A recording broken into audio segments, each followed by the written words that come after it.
Shalom, shalom, shalom. Apa kabarnya, saudara kasih Tuhan? Senang bisa kembali berjumpa dengan Anda kembali di small group kita pekan ini. Doa saya setiap saudara hari ini tetap dalam keadaan sehat dan tentunya dalam berkat yang daripada Tuhan. Mari kita akan segera memulai small group kita pada kali ini. Dan mari kita akan bersatu hati, kita berdoa. Mari kita berdoa. Terima kasih Tuhan buat anugerah yang luar biasa yang Kau berikan buat kami sehingga kami boleh ada di small group kami hari ini. Sungguh suatu anugerah kami boleh kumpul bersama-sama belajar dari firman-Mu.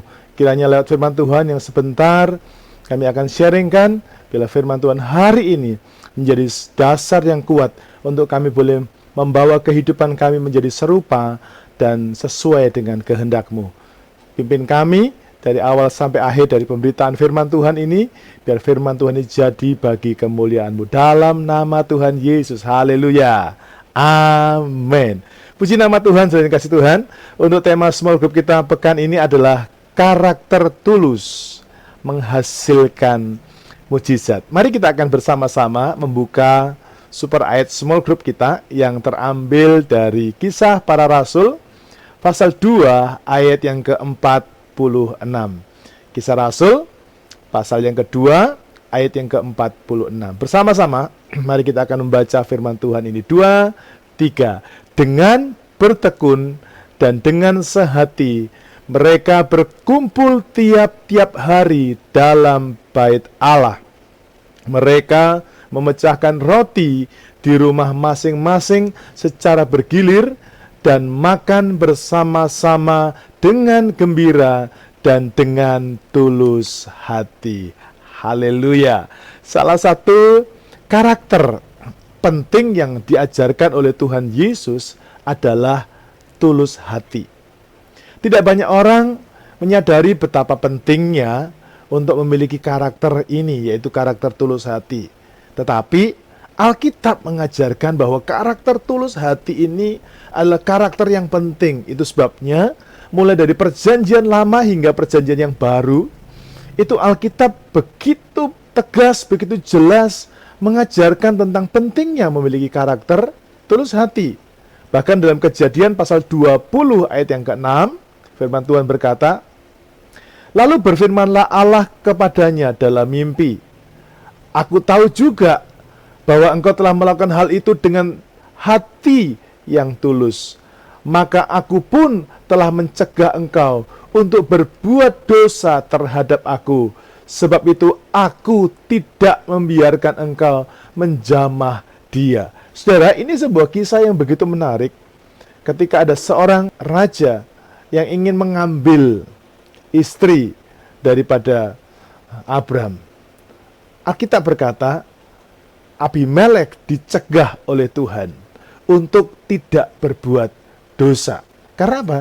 Karena ketulusan hatinya. Jadi firman Tuhan ini berkata kepada kita, Tuhan itu mencegah, Tuhan itu melindungi orang yang tulus hati supaya ia tidak berbuat dosa. Amin. Ini lihat betapa pentingnya ketulusan hati. Ada seseorang dengan tulus hati ingin mengambil seorang wanita menjadi istrinya, menjadi permaisurinya.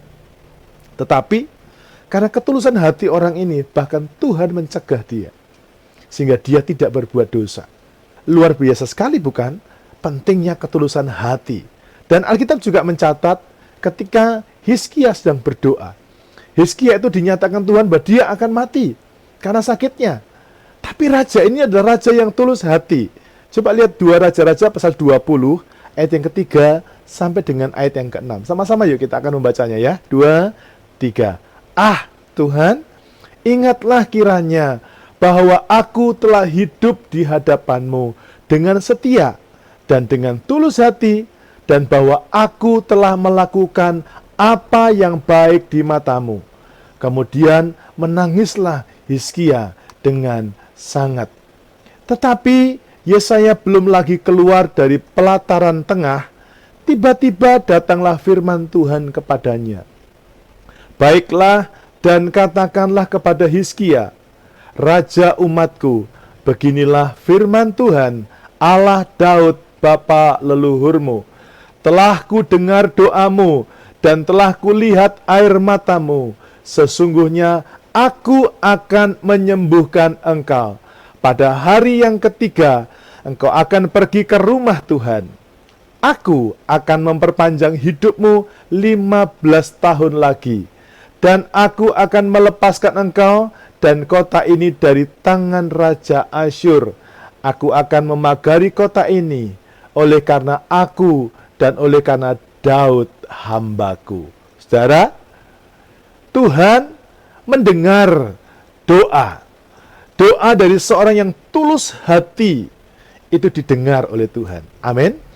Jadi saudaraku, dari sini kita bisa melihat bagaimana luar biasanya kalau orang itu punya hati, punya karakter yang tulus hati. Hizkia itu jelas sakit dan dia akan mati. Tapi karena dia adalah seorang yang tulus hati, dia berdoa kepada Tuhan, Tuhan, tolonglah aku, sembuhkan aku. Aku yang sudah mengiring Engkau dengan tulus hati ini. Lalu secara luar biasa, Anda tadi baca bagaimana seorang hamba Tuhan bernama Nabi Yesaya baru saja menyampaikan. Dan setelah menyampaikan dia keluar dari tempat itu. Ya, belum sampai keluar. Tuhan sudah berfirman, beritahu dia Yesaya, aku akan sembuhkan dia. Aku akan kasih dia umur panjang. Aku akan lepaskan dia dari musuh. Bahkan aku akan memagari kotanya. Wow.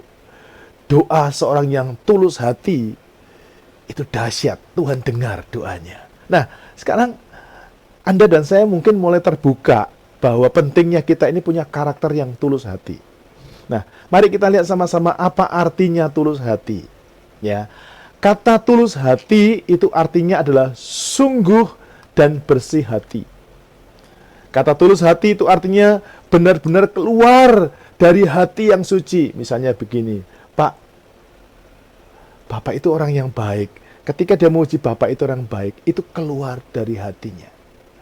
Waktu sudah berkata kepada Tuhan, aku ingin serius mengikut Tuhan. Itu benar-benar keluar dari dasar hatinya. Tidak pura-pura. Dia jujur.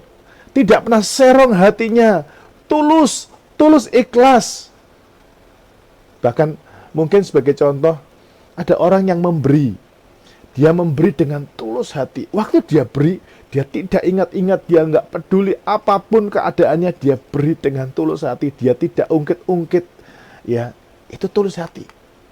Nah, orang yang memiliki karakter yang tulus hati adalah orang yang akan menerima mujizat besar. Katakan amin. Mari ucapkan sama-sama dengan iman.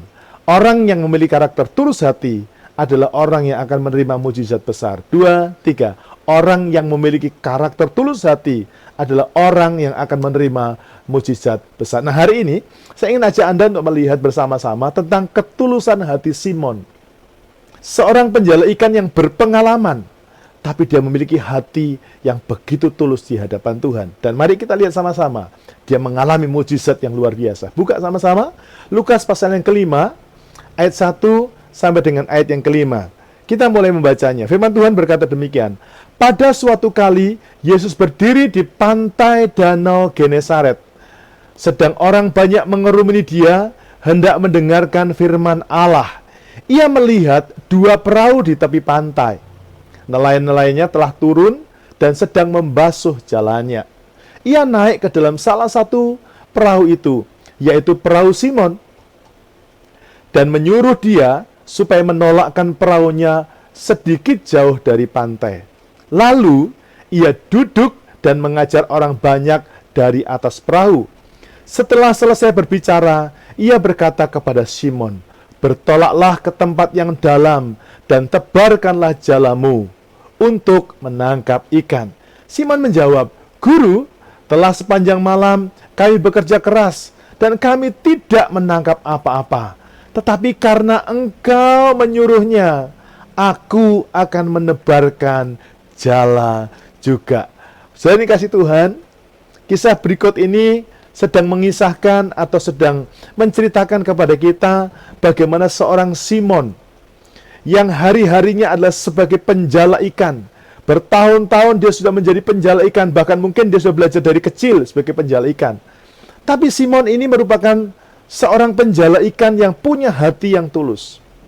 Di sini saya menuliskan sebagai gambaran bahwa Simon adalah seorang pria yang hatinya tulus. Simon adalah seorang penjala ikan yang berpengalaman, tapi hatinya tulus kepada Tuhan. Dalam ketulusannya, dia berkata jujur apa adanya dengan Tuhan. Dia berkata, "Guru, sudah sepanjang malam loh, aku ini nangkap ikan. Tapi aku nggak dapat apa-apa." Bahkan dia baru saja membasuh jalannya. Artinya sepanjang malam dia begitu capek, tebarkan jala nggak dapat ikan. Sekarang dia basuh jala, waktunya istirahat, tentu penat, rasa penat hati dan penat fisik itu ada. Tapi dia berkata, "Karena Engkau yang menyuruhnya, aku akan tebarkan jala." Di sini merupakan satu gambaran bagaimana seorang pria bernama Simon ini, selain mau jujur kepada Tuhan, dia juga mempercayai Tuhan dengan tulus dan jujur. Dan pertanyaannya sekarang, apa berkat yang diterima oleh Simon dalam ketulusan hatinya? Saudara, ketika engkau lihat pelajaran hari ini, saya rindu setiap saudara mulai memutuskan dalam hidupmu untuk engkau juga tulus hati. Karena ketika engkau tulus hati, engkau lihat akan ada perubahan dan mujizat dalam hidup saudara. Ayat yang ke-6, Lukas 5 ayat yang ke-6. Dan setelah mereka melakukannya, Anda perhatikan ini, mereka menangkap sejumlah besar ikan sehingga jala mereka mulai koyak.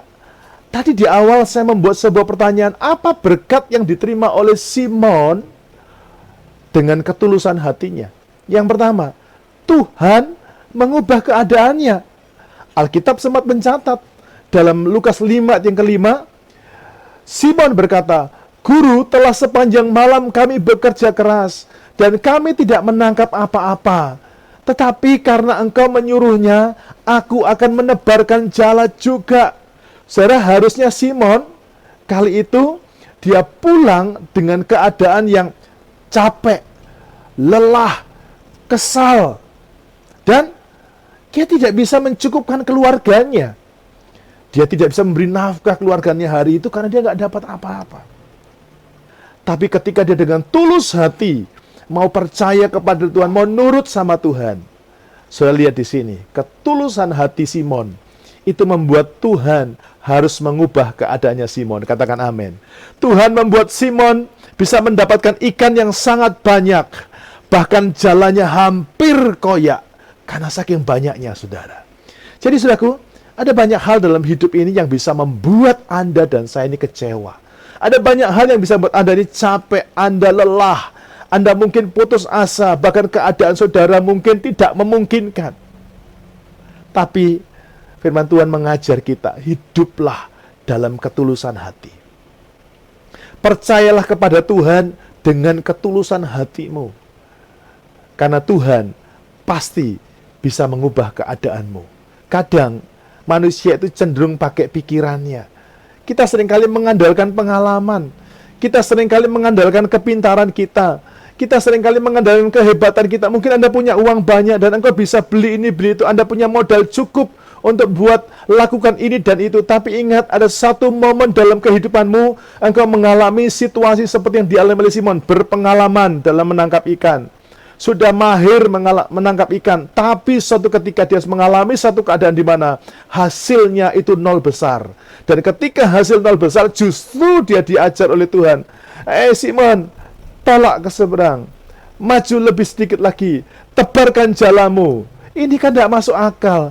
Selain dari waktunya, bukan waktu menangkap ikan. Selain daripada posisinya, bukan posisi tepat untuk dia menangkap ikan. Tapi karena dia mau taat kepada Tuhan, Simon belajar taat kepada Tuhan, maka yang terjadi karena ketulusan hatinya mau percaya kepada Tuhan, maka Tuhan membuat keadaannya berubah. Harusnya pulang dengan tangan hampa, sekarang dia pulang membawa sukacita besar. Katakan amin. Sekarang mari belajarlah dari Simon, belajarlah dari ketulusan Simon. Belajarlah seperti Simon yang percaya sama Tuhan. Dia tidak mempertahankan kemampuannya, dia tidak mengandalkan keahliannya, tapi dia belajar mau taat kepada perintah Tuhan. Dan akhirnya Tuhan bisa mengubah keadaannya. Tuhan membuat Simon mendapat ikan yang sangat banyak, bahkan jalannya hampir koyak saking banyaknya. Demikian juga, saya yakin kalau engkau hidup dalam ketulusan hati, engkau mau percaya sama Tuhan dan tidak mengandalkan pengalaman dan kehebatanmu, Tuhan bisa memberkati saudara jauh melampaui apa yang Anda dapat pikirkan. Bahkan engkau bisa diberkati seperti Simon. Katakan amin. Sekarang pertanyaan yang kedua. Apa yang diterima oleh Simon dalam ketulusan hatinya? Kita lihat ayat yang ke-7. Lukas 5 ayat yang ke-7. Lalu mereka memberi isyarat kepada teman-temannya di perahu yang lain, supaya mereka datang membantunya. Dan mereka itu datang, lalu mereka bersama-sama mengisi kedua perahu itu dengan ikan hingga hampir tenggelam. Wow. Pertanyaan yang kedua, apa berkat yang diterima oleh Simon dalam ketulusan hatinya? Karena dia sudah tulus hati. Jawabannya kedua adalah Petrus menjadi berkat buat teman-temannya. Alasan penting kalau Anda pengen tahu mengapa kita ini hidup di dunia adalah karena hidup kita dirancang oleh Tuhan untuk jadi berkat buat orang lain. Ini mesti Anda pahami dulu. Manusia disebut makhluk sosial, yang berarti pribadi yang hidup dengan cara berkomunitas. Kita nggak bisa hidup sendiri. Kita ini saling membutuhkan. Kita ada ini sebenarnya untuk jadi berkat buat orang lain. Saling memberkati dan juga saling menerima. Tapi pertanyaan, bagaimana caranya kita ini bisa jadi berkat buat orang lain? Anda mesti ingat ini, kita harus memiliki karakter tulus hati. Ya. Karena ketika Anda memiliki karakter yang tulus hati, maka Anda akan dibuat Tuhan untuk bisa jadi berkat dengan orang lain. Mengapa bisa demikian? Anda renungkan ini. Makhluk sosial itu punya kelebihan, punya ciri, punya karakter. Ya. Makhluk sosial itu punya kelebihan. Yaitu yang pertama, dia bisa hidup, bisa termotivasi dari apa yang dilihat. Kalau Anda lihat hari-hari ini, kenapa dunia teknologi sekarang berkembang, yang lebih keren sekarang adalah YouTube, TikTok, ya, semua yang berkaitan dengan video. Kenapa, saudaraku ya? Karena dunia sosial itu sedang menjawab kebutuhan makhluk sosial. Anda dan saya itu termasuk makhluk sosial. Ya, jadi Anda termotivasi hanya karena dengar, hanya karena lihat TikTok, hanya karena lihat YouTube. Coba Anda nonton YouTube sebuah kisah true story, kisah nyata tentang bagaimana seseorang yang dulunya dihina, tapi akhirnya bisa bangkit kembali. Anda akan termotivasi. Amin. Bahkan dari tontonan itu Anda bisa tersentuh hati saudara. Sebagian orang bisa menangis karena ini. Makhluk sosial itu bisa termotivasi dari apa yang dilihat. Yang kedua, makhluk sosial itu hidupnya bisa diubah dari siapa yang dilihat. Makanya zaman sekarang mulai ada namanya selebgram, ya, artis-artis yang memberi pengaruh. Lewat apa? Lewat dunia digital, lewat video, lewat YouTube, lewat TikTok, apapun. Karena apa? Manusia sosial hidupnya bisa diubah hanya karena melihat. Saya melihat anak-anak saya jadi pintar masak, saudara.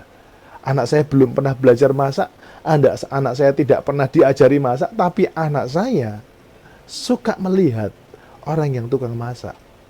Sampai di rumah, lihat kompor, cari bahan, berubah.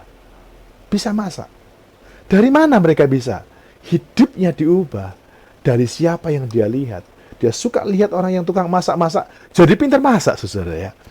Berikutnya, makhluk sosial itu kemampuannya bisa dilengkapi. Ya, tadi yang saya bilang. Kemampuannya bisa dilengkapi oleh apa yang dia lihat. Suatu kali, saya dengan istri dibuat kagum karena anak-anak bisa masak yang demikian enak. Saya bertanya kepada mereka, dari mana kamu tahu? Dan mereka jawab, saya lihat di YouTube. Saya lihat para selebgram, saya lihat. Nah, ini kemampuan bisa dilengkapi oleh apa yang dia lihat.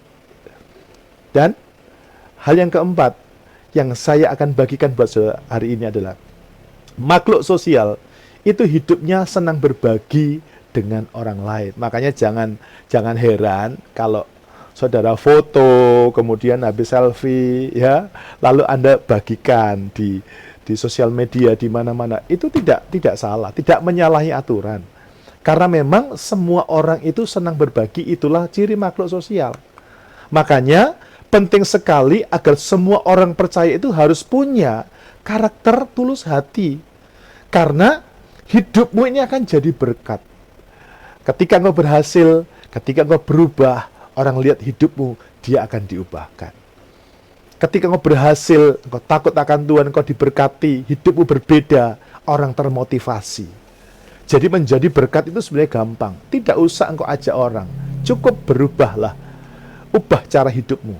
Dan engkau akan lihat bagaimana orang lain juga diubah. Oleh karena itu, jangan tunggu-tunggu.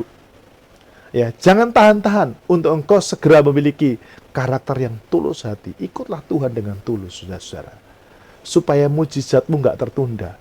Engkau alami mujizat dan mujizatmu bisa jadi berkat buat orang lain. Terlebih kalau Anda bisa membagikan berkat jasmani kepada orang lain, itu luar biasa. Seperti Simon. Waktu dia tulus, dia ikut sama Tuhan, dia berhasil, dia punya pendapatan, dan teman-temannya diajak untuk menikmati berkat yang luar biasa juga. Doa saya, Anda yang mendengar pelajaran ini, Anda akan rindu hidupmu jadi berkat. Sekarang yang ketiga, apa berkat yang diterima oleh Simon dalam ketulusan hatinya? Kita lihat ayat yang ke-10 sampai 11, Lukas pasal 5. Demikian juga Yakobus dan Yohanes, anak-anak Zebedeus yang menjadi teman Simon. Kata Yesus kepada Simon, jangan takut, mulai dari sekarang engkau akan menjala manusia. Dan sesudah mereka menghela perahu-perahunya ke darat, mereka pun meninggalkan segala sesuatu lalu mengikut Tuhan Yesus. Saudara, ada satu kalimat yang Anda mesti lihat di sini ketika Anda membaca ayat ini. Setelah mereka ini menghidupi sebagai seorang penjala ikan bertahun-tahun, ketika mereka melihat mujizat itu, Alkitab berkata begini, mereka pun meninggalkan segala sesuatu lalu mengikut Yesus. Mengapa mereka tinggalkan ini? Ini berkat yang ketiga. Orang yang tulus hati, Petrus akhirnya bisa melihat kemuliaan Tuhan. Nah, kegagalan manusia dalam hidup ini bukan karena dia nggak beruntung. Kenapa dia nggak bisa sukses? Kenapa nggak bisa maju? Kenapa dia nggak bisa berada di puncak kejayaan dalam hidupnya? Itu karena disebabkan oleh dia tidak bisa melihat kemuliaan Tuhan. Ada orang yang dari dulu hidupnya begitu-begitu saja. Gak bisa move on, gak bisa bangun, gak bisa bangkit, gak bisa bertumbuh. Karena apa? Mereka tidak bisa melihat kemuliaan Tuhan. Orang tidak bisa membedakan mana yang prioritas, mana yang utama. Mereka nggak bisa bedakan mana yang terbaik, nggak bisa bedakan. Padahal sepanjang kehidupan kita, kalau kita boleh jujur, kita ini selalu dihadapkan dengan pilihan demi pilihan. Ada banyak pilihan yang menggoda kita. Dan itu bisa menjebak kita. Anda bisa bayangkan, Tuhan Yesus pernah berkata begini, carilah dahulu kerajaan Allah dan kebenarannya, maka semuanya akan ditambahkan kepadamu. Loh, ini ayat artinya begini, saudaraku. Prioritaskan, anak Tuhan, prioritaskan hidupmu untuk lebih mengutamakan kerajaan Allah, bukan yang lain. Maka yang lain akan ditambahkan kepadamu. Ini dengan jelas dan tegas Tuhan sudah ajarkan. Tapi ada banyak orang yang tidak bisa melihat. Wah, waktunya cari Tuhan, dia cari uang. Waktunya berdoa, dia pilih cari uang. Waktunya small group, dia pilih cari uang. Dia pergi ke small group, ya nanti jam berapa jam? Oh, masih setengah jam lagi. Dia masih sibuk, dia sempat-sempetin. Kalau Anda masih sempat-sempetin, Anda nggak space waktu, Anda nggak bikin waktu khusus buat Anda cari Tuhan. Anda carinya juga, ya yang penting Anda dengar, yang penting hostnya tahu saya hadir, tapi hatimu nggak tulus cari Tuhan. Ini loh, hatinya nggak tulus cari Tuhan. Kalau engkau tulus hati mencari Tuhan, engkau cukup siapkan waktu. Jam berapa small group ya? Small group jam 6:30, Anda akan siap. Jam 5 aku akan selesai. Selesai nggak selesai, aku jam 5 harus selesai. Karena jam 6 aku mesti siap-siap, tenangkan pikiran, tenangkan hati untuk bisa ke small group. Tulus hati. Hari Minggu, oh saya sengaja untuk stop dari semua pekerjaan dan saya mau cari Tuhan. Ini karena engkau tulus hati. Dan Orang yang demikian adalah orang yang akan bisa melihat tentang kemuliaan Tuhan. Dan ingat, ketika Anda tulus hati, Anda akan dipimpin untuk bisa melihat kemuliaan Tuhan. Waktu kita mengikuti Yesus, itu adalah sebuah keputusan untuk kita berani meninggalkan apa yang harus ditinggalkan. Nah, tapi Anda harus bisa lihat kemuliaan Tuhan. Kalau Anda nggak bisa lihat kemuliaan Tuhan, maka Anda nggak akan rela meninggalkan. Nggak akan rela meninggalkan dosa, nggak akan rela meninggalkan kebiasaan buruk, nggak akan rela meninggalkan kesenangan kita di masa kemarin. Karena apa? Karena Anda belum melihat kemuliaan Tuhan. Tapi kalau Anda sudah bisa melihat kemuliaan Tuhan, Anda nggak pakai disuruh, Anda akan seperti Petrus, Yohanes, dan Yakobus. Bahkan mereka bisa tinggalkan pekerjaannya sebagai seorang nelayan dan mengikuti Yesus. Doa saya, kiranya karakter tulus hati akan menjadi milik saudara dan akan memimpin saudara ke dalam mujizat yang besar. Tuhan berkati saudara, berkati rumah tangga saudara, dan berkati pelayanan saudara. Tuhan berkati, mari kita berdoa. Terima kasih Tuhan untuk hari ini. Kami sudah belajar bersama-sama bahwa karakter tulus hati itu menghadirkan mujizat dalam kehidupan kami. Akan terjadi dalam hidup kami. Bahwa kami berjalan dalam ketulusan hati, perkataan yang tulus hati, kehendak yang tulus hati, bahkan percaya yang tulus hati kepada Tuhan. Ajari kami mau percaya dan mengikut Tuhan dengan sepenuh hati kami. Dalam nama Tuhan Yesus, kami berdoa dan bersyukur. Haleluya. Amin. Nah, kini saatnya kita akan masuk dalam materi untuk sharing kita. Untuk panduan sharing kita yang pertama adalah apa berkat yang Anda sudah dapatkan dari pelajaran hari ini. Silahkan Anda bagikan. Dan terus saya mengingatkan Anda untuk membagikan juga di form response ya. Yang kedua, apa komitmen Anda setelah Anda mengikuti pelajaran hari ini? Apa komitmen Anda? Silakan dituliskan dan bagikan kepada kita semuanya. Dan akhir kata saya mengucapkan selamat sharing dan saya bertemu minggu depan. Tuhan berkati. Shalom, shalom, shalom.